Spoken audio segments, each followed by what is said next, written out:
The picture you're staring at was taken sometime in the 70s. It's the only remaining image I have of my son, on the left, and the artificial being known as ANTRAN, whom we adopted into our family at the time. It was a warm summer back in the mid-70s. I was driving home from my logging company after a long shift, when I had to make a stop at my local garbage dump to drop off some old desks that my mother had given me. Something caught my eye right out of the corner as I bent down.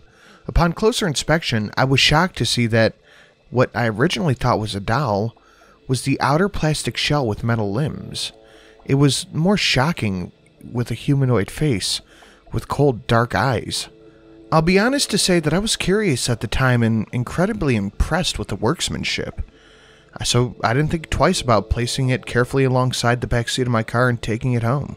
My son's interest was almost as intense as mine, and we both bonded over the course of the next few days, opening it up and looking at all the circuitry, seeing if anything had been misplaced or broken. Eventually, to our surprise, the being, or android, seemed to come to life. Its eyes displayed a somewhat sentient tint to them. Its limbs turned and hands gripped after a few moments. It managed to stand on its own accord. Needless to say, we were scared, yet fascinated. Who could have created such a wonderful and remarkable piece of work? I thought to myself. It wasn't until a few weeks later that I realized that this wasn't a toy or a doll. It showed incredible signs of intelligence and thinking ability. It had learned to do everyday things such as taking out the trash or playing with my son's toys. He even had a favorite small red car that he would drive alongside the kitchen counter. It learned to mimic our ways, trying to eat with a fork, despite having no digestive system, moving its mouth despite lacking the ability to speak. I knew this was someone else. Perhaps a military piece of hardware or a private project. I knew I should have handed him in, but I watched my boy play with it so happily. His face lit up, so I just couldn't do it. He's been so lonely. This was one of his only friends, and what kind of father would I be to deny him the right of happiness? I didn't think it would hurt to allow him to keep it for a while. We named him ANTRAN. Which was the print capital letters written in small font across his back. A few months passed by pretty quickly, and family life seemed to be improving. He was one of us. My lad's grades improved, his mood improved, everything was getting better. That was until one evening in July. I was sitting in my armchair with a beer watching TV, and my boy and ANTRAN knelt down on the rug, play fighting with one another, as boys do, when suddenly my attention was drawn to a loud gasp. I looked down and saw my child gripping his arm. "What's wrong, Adam?" I asked. He rolled up his sleeve and there was a big red mark covering his forearm. "ANTRAN pinched me," he replied in a shaky voice. The mark was indeed red. It would soon bruise into a swollen purple pulp. My fatherly instincts took over. Like a parent telling off a naughty child, I shouted at the android. Its cold metallic face, for a moment, showed genuine sadness and sorrow. As though it didn't really know its own strength. As though it was sorry. Its lips moved. Whether it was trying to apologize through words or just merely copying what I was doing, we'll probably never know. Later in the evening, I apologized for shouting. I told it everything was okay and thought nothing of it. A few weeks later, my child came into my room. It must have been pretty early morning. My slumber was interrupted by the gentle creaking of my door. "Dad?" he whispered. "Yeah, son." "It keeps looking at me." "What? What does?" I asked him through tired eyes. "ANTRAN. He keeps looking at me at the end of my bed." His voice trembled. Fearful, I could tell that something just wasn't right. I noticed him rubbing his other arm, immediately called him over. Pulling up his sleeve and my heart sank. More bruises. Must have been 4 all the way up his small arms. "Take off your shirt, Adam," I asked, trying to keep calm. I could feel a cocktail of emotions rising up within me. Panic, fear, anger. He took off his shirt.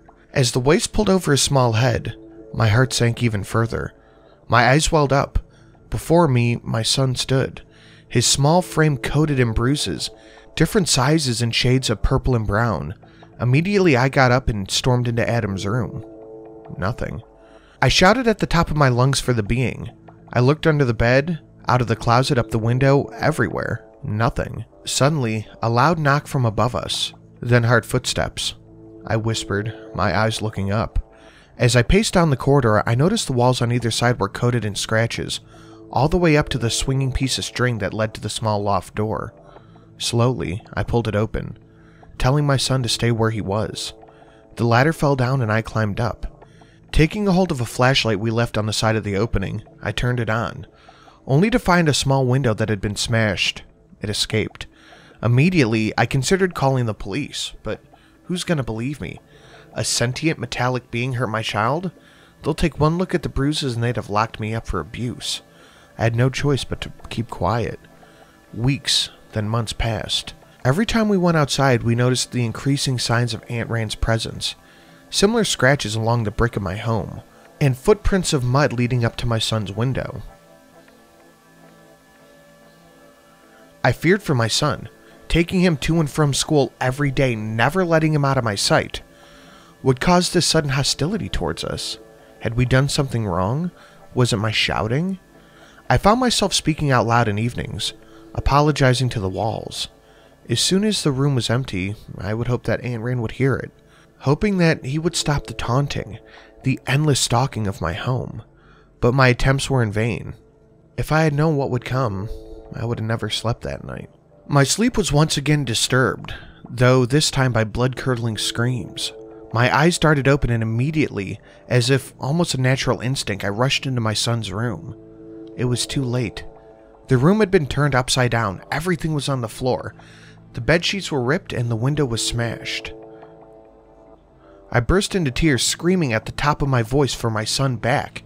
I called the police, telling them my son had been kidnapped. They asked if I saw the culprit. I lied and said I didn't, hoping the images of my son would be enough, like they would believe this doll was sentient and harmful. For the next few days, I cried myself to sleep, sobbing like a child. To me, life wasn't worth living anymore. I wish I'd never found that thing. I betrayed my son's trust. My son's trust in me as a father, to protect him, and now we have to pay the price. It was a September dawn. I sat in my armchair, drinking, when I heard the door to the pantry creak open. "Adam?" I called and rushed into the kitchen. Again, nothing. Nothing except there, right on the kitchen counter, was ANTRAN's favorite red toy car.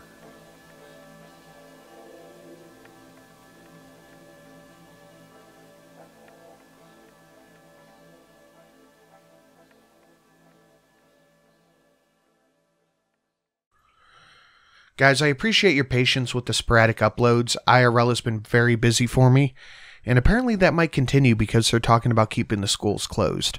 So please continue the patience. I appreciate it.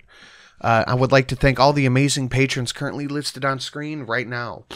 Dan R., Neophyte Games, Chaos X, JY, Pyromancer, Hayden MH, Ethan A., Daniel H., Maximilian Charles P., GoGo Cute Puppy LLC, Young Sykes, Dark Side of the Bear, Revnik, Paul T., Mr. Swiston, Sarcastic B. Thank you guys so much.